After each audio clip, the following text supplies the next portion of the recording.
فقد قال الله تبارك وتعالى في كلامه الحكيم إن الله يحب التوابين ويحب المتطهرين. وقال النبي صلى الله عليه وسلم لا يقبل الله صلاة بغير طهور. محترم حاضرین جمعہ،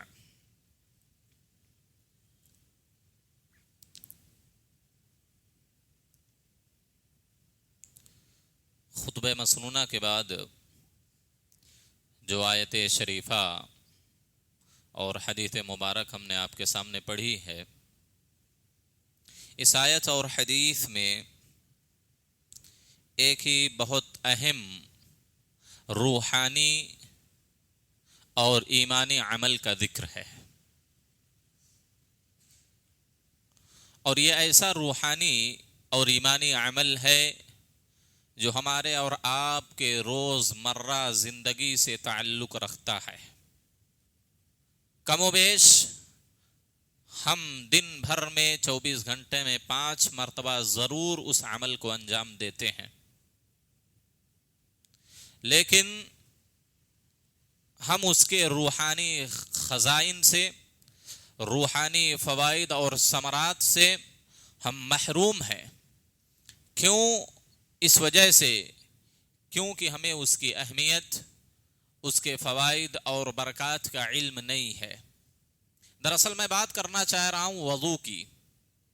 وضو ظاہر سی بات ہے خطبہ جمعہ کے تعلق سے یہ منفرد عنوان لگ رہا ہے، شاید اس طرح کے عناوین یا مضامین پر کوئی گفتگو کرتا ہے، لیکن ذہن میں بات آئی کہ ہمارے روز مرہ سے اس کا تعلق ہے۔ ہم گاہے بگاہے وضو کرتے رہتے ہیں، لیکن پھر بھی قرآن و حدیث کے اندر جو اس کے روحانی فوائد بیان کیے گئے ہیں، ایمانی ثمرات جو ہماری زندگی پر مرتب ہوتے ہیں اس عمل کو انجام دینے کے بعد، اس سے ہم اور آپ محروم کیوں ہیں؟ حاضرین گرامی، میں آپ کو بتلاؤں، وضو جو ہے یہ ایک مستقل اور عظیم عبادت ہے۔ وضو صرف ہاتھ پیر دھونے کا نام نہیں ہے کہ ہم نے ہاتھ دھل لیا، پیر دھل لیا، چہرہ دھل لیا، پاک صاف ہو گئے ظاہری اعضاء، نہیں، یہ ایک مستقل عبادت ہے۔ جس طرح نماز عبادت ہے، روزہ عبادت ہے، تلاوت عبادت ہے، اسی طرح ان بے شمار اقسام عبادت میں سے ایک اہم عبادت وضو بھی ہے۔ حاضرین گرامی، اگر انسان ہمیشہ باوضو رہنے کی عادت ڈال لے، ہمیشہ وضو کی حالت میں رہنے کی کوشش کرے، تو آپ دیکھیں اس کی ایمانی جو کیفیت ہے، ایمانی جو حالت ہے، اس میں تبدیلی پیدا ہوگی، اس کے روحانیت میں اضافہ ہوگا، اطمینان اور سکون اس کی زندگی میں رہے گا۔ اور یہی نہیں بلکہ ہمیشہ وضو کی حالت میں رہنے کی وجہ سے اللہ رب العالمین کی غیبی مدد حاصل ہونے کے ساتھ ساتھ ایک انسان شیطانی وساوس سے بھی محفوظ رہتا ہے۔ اگر محفوظ بالکلیہ نہیں تو کم سے کم شیطان کے وساوس کم ہو جائیں گے۔ شیطان جو ہمارے ذہن و دماغ میں طرح طرح کے گندے وساوس اور خیالات پیدا کرتا ہے، اگر ہم باوضو رہنے کی عادت ڈال لیں تو ان وساوس سے ہم اپنے آپ کو محفوظ کر سکتے ہیں۔ اور جب شیطانی وساوس سے، شیطانی ہٹکندے سے ہم اپنے آپ کو بچا لیں گے تو اس کا مطلب یہ ہوگا کہ ہم گناہ سے بچ جائیں گے، یا کم سے کم یہ فائدہ تو ضرور ہوگا کہ ہماری زندگی میں گناہ کم ہو جائیں گے۔ یہ وضو کی بڑی اہمیت ہے میرے بھائیوں۔ یہ وضو جو ایسی عبادت ہے جس کی وجہ سے انسان کے سارے گناہ بھی مٹ جاتے ہیں۔ آپ کو میں بتلاؤں، نبی صلی اللہ علیہ وسلم کا جو وضو کا طریقہ تھا، آپ سب کو معلوم ہے کہ وضو کا طریقہ کیا ہے۔ آدمی سب سے پہلے نیت کرے، زبان سے نیت اگر کرتا ہے تو گویا کہ وضو کے ثمرات، وضو کے فوائد اور اس کی برکات سے وہ محروم ہو جائے گا۔ کیونکہ کسی عبادت کی ابتدا اور شروعات ہی میں اگر کوئی بدعت سے شروع کرے، بدعت کے عمل سے اگر کسی عبادت کی شروعات کوئی کرے گا تو آپ ظاہر سی بات ہے اس کا اندازہ لگا لیں کہ یہ عبادت اللہ کی بارگاہ میں قبول نہیں ہوتی ہے. اس وجہ سے صرف آپ ارادہ کریں کہ میں طہارت حاصل کرنے کی نیت کر رہا ہوں, ارادہ اس کے دل میں پیدا ہونا چاہیے, وضو بنانے جا رہا, بس زبان سے کسی طرح کا کوئی لفظ ہم کو ادا نہیں کرنا ہے. آپ صلی اللہ علیہ وسلم ایک مرتبہ وضو کا پانی منگاتے ہیں. آپ اپنے چہرے کو ایک ایک بار دھلتے ہیں, اپنے ہاتھ کو ایک ایک بار دھلتے ہیں, اپنے سر کا مسح ایک بار کرتے ہیں, اور اپنے پیر کو ایک بار دھلتے ہیں. آپ صلی اللہ علیہ وسلم نے کہا ھذا وضوء لا يقبل اللہ الصلاة الا به. اللہ رب العالمین کسی بھی آدمی کی نماز کو قبول نہیں فرمائے گا الا کہ وہ اس طرح وضو کر لے ایک ایک بار. اس کے بعد آپ صلی اللہ علیہ وسلم نے پھر دوبارہ پانی منگوایا. آپ صلی اللہ علیہ وسلم نے توضأ مرتين دو مرتبہ سارے اعضاء کو, چہرے کو 2 مرتبہ, ہاتھ کو 2 مرتبہ, پیر کو 2 مرتبہ دھلا. پھر آپ صلی اللہ علیہ وسلم نے کہا ھذا وضوء من توضأ ضاعف اللہ له الاجر مرتين. یہ وہ شخص, یہ ایسا وضو ہے اگر کوئی اس طرح وضو کرتا ہے 2 مرتبہ اپنے اعضاء وضو کو دھلتا ہے تو اللہ رب العالمین اس کو ڈبل اجر سے نوازتا ہے. پھر آپ نے پانی منگوایا, فتوضأ ثلاثا 3 مرتبہ سارے اعضاء کو دھلا, 3 مرتبہ سارے اعضاء کو دھلا. اس کے بعد آپ صلی اللہ علیہ وسلم نے کہا ھذا وضوء نبیکم والنبیین قبلہ, یا آپ نے کہا ھذا وضوئی ووضوء الانبیاء من قبلی, یہ تمہارے نبی کا وضو ہے اور تمہارے نبی سے پہلے جتنے بھی انبیاء ہیں سب کا یہی وضو کا طریقہ رہا ہے. گویا کہ اگر ہم سارے انبیاء کی سنت کو اپنانا چاہتے ہیں تو 3 مرتبہ اعضاء وضو کو دھلیں, یہ مکمل طریقہ ہے. یہ وضو کا مکمل طریقہ ہے کہ اعضاء وضو کو ہم 3 مرتبہ دھلیں. 3 سے زائد مرتبہ اگر کوئی دھلتا ہے تو یہ ظلم ہے, یہ زیادتی ہے, پانی میں اسراف ہے, جس کے تعلق سے نبی صلی اللہ علیہ وسلم نے بددعا فرمائی ہے. اور 2 سے 3 سے کم اگر کوئی دھلتا ہے تو اس میں کوئی حرج نہیں ہے, الا کہ اعضاء وضو مکمل طور پر بھیگ جائیں, دھل جائیں. تو یہ وضو کا طریقہ ہے. اگر یہ کوئی وضو اس طرح اپناتا ہے تو اللہ کے نبی صلی اللہ علیہ وسلم نے بے شمار فوائد اس کے بتلائے, بے شمار فوائد. اگر ہم سنت کے مطابق وضو کو کریں, وضو انجام دیں, تو نبی صلی اللہ علیہ وسلم نے جن بے شمار فوائد, ثمرات اور فضائل کو بیان کیا ہے, چند اہم فضائل کو میں آپ کے سامنے رکھنا چاہتا ہوں. آپ سوچیں کہ ہم وضو کرتے ہیں لیکن ان فضائل سے ہم محروم ہوتے ہیں. ایک انسان کو عبادت میں اس وقت لذت اور چاشنی اور مٹھاس حاصل ہوتی ہے جب انسان اس نیت سے وہ عمل کرتا ہے, اس کے علم میں یہ بات ہوتی ہے کہ یہ جو میں عبادت کر رہا ہوں, یہ جو نیکی کر رہا ہوں, اس کا صلہ کیا ہے. اگر انسان کے ذہن و دماغ میں یہ بات رہے کہ میں وضو کرنے جا رہا ہوں, وضو کرنے کے اتنے سارے فوائد ہیں, اتنے سارے فوائد مجھے حاصل ہوں گے, اگر میں سنت کے مطابق وضو کر رہا ہوں تو مجھے اتنے فضائل سے اللہ رب العالمین نوازے گا, اگر میں سنت کے مطابق وضو کر رہا ہوں تو اللہ رب العالمین کی طرف سے مزید یہ سارے انعامات مجھے حاصل ہوں گے. تو انسان کی عبادت کے اندر چاشنی ملتی ہے, اس کے ایمان میں اضافہ ہوتا ہے, خشوع خضوع میں اضافہ ہوتا ہے, اس کو مٹھاس حاصل ہوتی ہے, اس میں چستی اور پھرتی پیدا ہوتی ہے. ورنہ انسان ایسے ہی کیا ہے اپنی روزمرہ کی وہ ڈیوٹی سمجھے کہ نہیں ہم کو یہ تو کرنا ہے. ظاہر سی بات ہے اس میں دیکھیے غنودگی, سستی, کاہلی, لاپرواہی, غفلت, یہ ساری چیزیں اس کی میں پائی جاتی ہیں. ایک انسان وضو کرتا رہتا ہے, وضو کے دوران مختلف اعمال انجام دیتا ہے. کیونکہ اس کو پتہ ہی نہیں ہے یہ جو میں عبادت انجام دے رہا ہوں یہ کتنی عظیم عبادت ہے, اس عظیم عبادت کے انجام دینے کی وجہ سے مجھے کتنے روحانی اور جسمانی اور ایمانی فوائد مرتب ہوتے میری زندگی میں, اس کو علم نہیں ہے اس کا. اگر وہ ساری چیزیں اپنے ذہن و دماغ میں مستحضر رکھ کر کے, اپنے ذہن و دماغ میں رکھ کر کے, اس کو اپنے سامنے رکھ کر کے, سوچ سمجھ کر اس کا لحاظ اور خیال کرتے ہوئے اگر کوئی وضو کرے تو آپ دیکھیں کہ اس کی ایمانی کیفیت میں اضافہ ہوتا ہے کہ نہیں, اس کی نماز میں خشوع خضوع ہوتا ہے کہ نہیں ہوتا ہے, اس کے ذہن و دماغ کا کافور ختم ہوتا ہے کہ نہیں ہوتا ہے. اس طرح کوئی وضو کر کے تو دیکھے, پھر اس کے بعد اس کی عبادت کی لذت اور چاشنی اور مٹھاس کو انسان محسوس کرے گا. آئیے میں چند اہم فوائد کا آپ کے سامنے ذکر کرنا چاہتا ہوں. سب سے عظیم فائدہ